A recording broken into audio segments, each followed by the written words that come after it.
Avis vascular centre మన దేశంలోనే the best varicose vein hospital. కొన్నేళ్ల క్రితం మీరు ఒక యూట్యూబ్ ఛానల్ రన్ చేసేవారు, వన్స్ మోర్ అని చెప్పి వీడియోస్ చేసేవారు. నేను వీడియో చూడలేదు, బట్ ఒక తమ్ము చూశాను. చిరంజీవి మెగాస్టారే కాదు అని చెప్పి ఒక తమ్ము పెట్టున్నారు. ఏం సందర్భం అది, ఏం చెప్పారు అక్కడ? మెగాస్టారే కాదంటే అంతకంటే ఎక్కువ అని చెప్పుకుంటా లోపల. గుర్తులేదా మీకు? కాదు అంటే ఆయన డెడికేషన్ చెప్పే దానిలో అది మీరు చూస్తే అర్థమవుద్ది.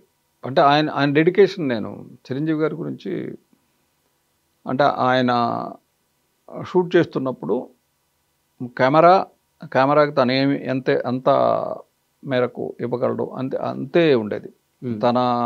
తన ప్రయారిటీసు ఇవన్నీ తక్కువ ఉండేవి. ఒక షూటింగు నైట్ చేస్తున్నారు, అది నేను పనిచేసిన దేవాంతకుడు కూడా ఆయనకి చిన్న లెగ్మెంట్ ఇదేదో అయింది, ఫ్రాక్చరు. ఓకే. నైట్లు మాత్రమే డేట్లు, పగలు వేరే షూటింగు. నైట్లు 4:30కి చేసి ఫ్లైట్ ఎక్కి మళ్ళీ సింగపూర్ వెళ్ళాలి. సో ఆయన సౌండ్ వేస్తే మామూలు అసలు ఆ నొప్పికి పెయిన్ తెలిసేది కాదు, అంత అద్భుతంగా డాన్స్ చేసేవాడు. ఆ సౌండ్ ఆఫ్ చేసిన వెంటనే పెయిన్ ఫీల్ అయ్యేవాడు. ఓకే. అది ఆయన హెప్నటైజ్ చేసుకునేవాడు. ఇలాంటివన్నీ చెప్పుకుంటాను. అండ్ ఒక కొలంలో షూటింగ్ అంతా అయిపోయింది, రైన్ ఎఫెక్ట్ అయిపోయిన వెంటనే అంటే ట్రైను ఇదేస్తారు, వాటర్ ట్యాంకులు అయిపోతే ఇక లాస్ట్ షాట్కి నీళ్ళు లేవు. పువ్వాళి అంటారు, చిన్న గార్డెనింగ్ చేసి దాంతో షాట్ తీశారు. ఆయన కోసం పెట్టిన నీళ్లు సపరేట్గా ఉంటాయి స్నానం చేయడానికి. దాంట్లో ఆ పువ్వాళిలోకి పోయడానికి కూడా నీళ్ళు లేవు. అక్కడ ఒక కొలను ఉంది, అరుణాచలం స్టూడియో, అవి తీసుకొచ్చి పోయమన్నాడు. అవి మామూలుగా ఇప్పుడున్న వాళ్ళు ఎవరు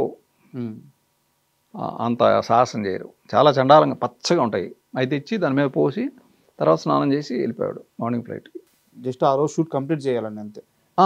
ఇవాళ ఫినిష్ అయిపోతే ఆ సాంగ్ ఆగిపోద్ది, మళ్ళీ సినిమా రిలీజు డేట్లు ఇవన్నీ ఇలాంటివన్నీ చూసేవాడు ఆయన. అలాంటిది ఏదో చెప్పుకుంటాను అవన్నీ. ఓకే. విజయబాబు నాయుడు గారిది చిరంజీవి అని చెప్పి అప్పట్లో ఒక మ్యాగజైన్ వచ్చేది. అవును. శివాలో చిరంజీవి హీరో అయితే అని చెప్పి ఒక ఆర్టికల్ రాశారు, చదివారా మీరు అది? నేను చదవలేదు. విజయబాబు నాయుడు గారు అలాంటి చిత్ర విచిత్రాలన్నీ చేసేవాడు ఆయన. ఇప్పుడు ఈ బుక్ని చూడాలి అంటే ఆ బుక్లో ఒక బొమ్మను ఇలా తిప్పేసేవాడు. ఓకే.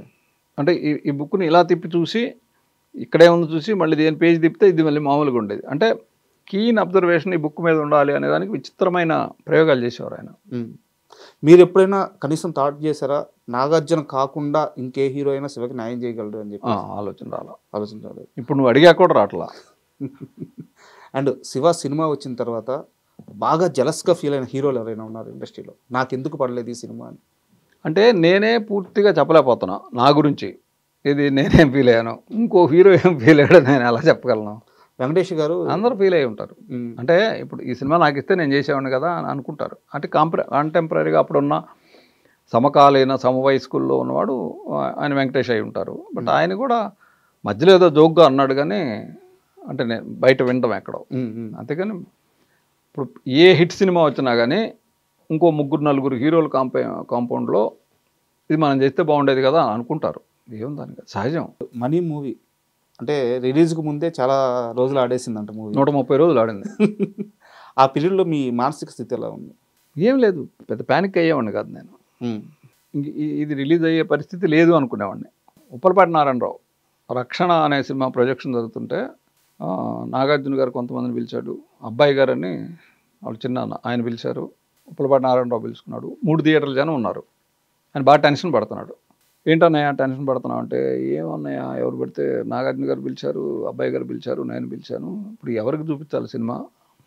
ఒక సీటుకి 3 సీట్లు జనం ఉన్నారు. ఓ పని చేయని అందరిని పైకి పంపించి కూర్చోబెట్టి పైన మనీ ప్రింట్ ఉంది వేసేయి, మనీ చూడని వాడు లేడు అప్పటికి హైదరాబాద్లో, వెళ్ళిపోతారు, చూసాం కదా అని సగంలో వెళ్ళిపోతారు, నీకు కావాల్సిన పట్టుకొని పక్కలాగు, అప్పుడు రక్షణ వేసుకో అని చెప్పా.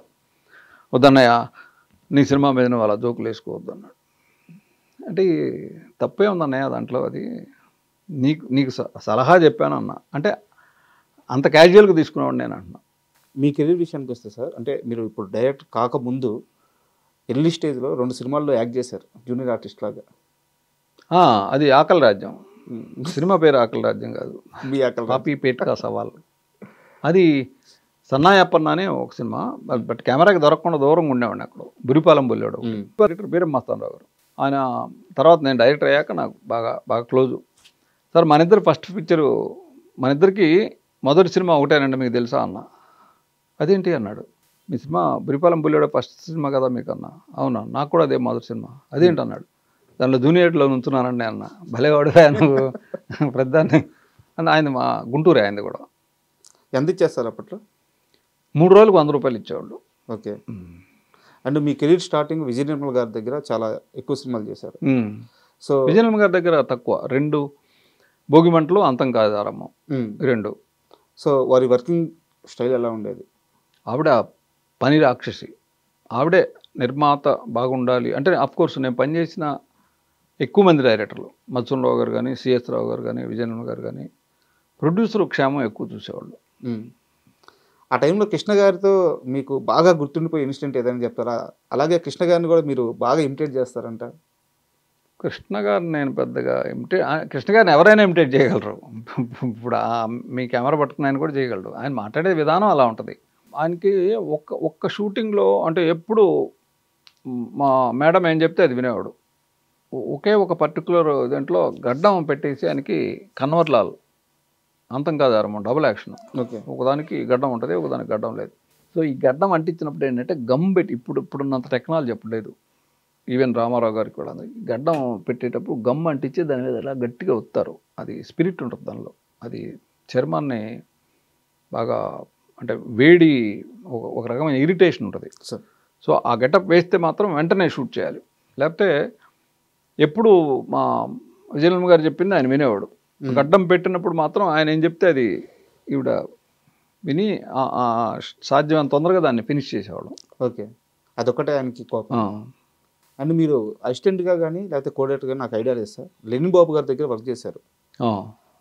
మరో కురుక్షేత్రం మన తమ్మారెడ్డి భరద్వాజ్ గారి బ్రదర్. అవును. అండ్ దానికి ముందు ఇప్పుడు మీరు తీసిన సినిమా కూడా అప్పటికి రిలీజ్ అవ్వాల. తమ్మారెడ్డి గారు మీకు ఛాన్స్ ఇచ్చేటప్పటికి మనీ కూడా రిలీజ్ అవ్వాల. అవును. సో తమ్మారెడ్డి గారు మిమ్మల్ని ఎందుకు అంత గట్టిగా నమ్మడానికి కారణం ఏంటి? 1/2 నేను అసిస్టెంట్గా జగన్నాథరావు చక్రాలు పనిచేశాను వాళ్ళ సినిమాకి. ఆయన దానికి నిర్వాహకుడు, వేరే ప్రొడ్యూసర్లు, చరిత్ర ఆయన బ్యానర్ కూడా. సో నేను పనిచేసినప్పుడు ఆయన అబ్జర్వ్ చేశాడు నన్ను. అంటే మిగతా వాళ్ళ పని చేసేదానికి నేను పనిచేస్తే నేను ఏ పని చేసినా మనసు పెట్టి చేస్తాను. అంటే మిగతా వాళ్ళు చేయరని కాదు, నేను ఎక్కువ ఇన్వాల్వ్ అయిపోతాను. అంటే నా పర్సనల్ ఇవన్నీ పక్కన పెట్టి ఆ పని ఏదైతే ఉందో దానికే ఎక్కువ టాప్ ప్రయారిటీ ఇస్తాను. సో అప్పుడు ఆయనకి నేను నచ్చా, నేను డైరెక్టర్ని చేస్తాను అన్నాడు. అన్న తర్వాత ఆయన సినిమా అనౌన్స్ చేశాడు. అదేంటన్నయ్య నన్ను డైరెక్షన్ చేద్దామని మీరు చేశారు, మన్మథ సామ్రాజ్యం.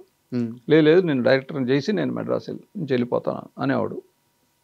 మనీ సినిమా చూసి ఆయనకు కూడా నచ్చల మనీ. ఓకే. మనీ చూసి నచ్చిన వాడు ఎవడు లేడు హైదరాబాద్లో. ఓడియన్ థియేటర్లో రిలీజ్ అయినప్పుడు మాత్రం నచ్చింది. ఆర్జీవీ కన్నా నచ్చిందా మనీ? అది ఇందాక శివ గురించి మీ ఒపీనియన్ ఏంటి, ఆడుద్దా లేదా అనేది ఒక దశలో పోద్దాయి. ఎందుకంటే నెంబర్ ఆఫ్ ప్రొజెక్షన్ వేసి ఎవరికి నచ్చట్లేదు.